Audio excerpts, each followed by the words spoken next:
இன்றைக்கி சனிக்கிழமைங்க. காலையில் எழுந்திரிச்சோன குட்டி வாக்கிங் அப்படியே போயிட்டு வந்தேன். காலையில் அது விட்டமின் டி ஓசிலே வாங்கியாச்சு. அப்புறம் வந்தோடனே ஒரு இஞ்சி கஷாயம். இது எங்கள் மாமாவுக்கு ரொம்ப சளிக்கு நல்லா கேட்குது. கொஞ்சம் மஞ்சப்பொடி போட்டு இஞ்சி தட்டி கொதிக்க வச்சு எடுத்து வச்சுட்டு மஞ்சப்பொடி தேன் கலந்து கொடுத்தோன்னா கொஞ்சம் சளிக்கு நல்லா கேட்குதுன்னாங்க. அதனால் அவங்களுக்கு மட்டும் இது பண்ணி கொடுத்துருவோம். அவங்களுக்கு கொஞ்சம் இம்ப்ரூவ்மெண்ட் கிடைக்கிது.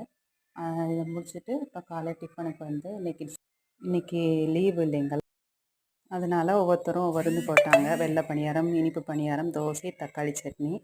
இதை பண்ணி கொடுத்தா தான் சாப்பிடுவேன்னு. ஓகே, லீவெலாம் அவங்களுக்கு பிடிச்ச மாதிரி செஞ்சு கொடுத்தான்னு சாப்பிடுவாங்க. அப்புறம் என்னம்மா எப்போ பார்த்தாலும் கீரை போடுன்னு நினைக்காதீங்க. எங்கள் வீட்டில் கீரைனா எல்லாருக்கும் ரொம்ப பிடிக்கும். பத்தாததுக்கு என் பிள்ளைகளுக்கு தான் ரொம்ப ரொம்ப பிடிக்கும். அதனால் எப்போல்லாம் கிடைக்குதோ அப்போல்லாம் கீரை பண்ணிடுவோம். இன்றைக்கி இந்த கீரை இருந்துச்சு, அதனால் இந்த கீரை பண்ணது. எப்படி பணியாரம் தோசைன்றாங்களோ அது மாதிரி கீரையும் கேட்பாங்க. அதனால் அதையும் பண்ணி கொடுத்தாச்சு.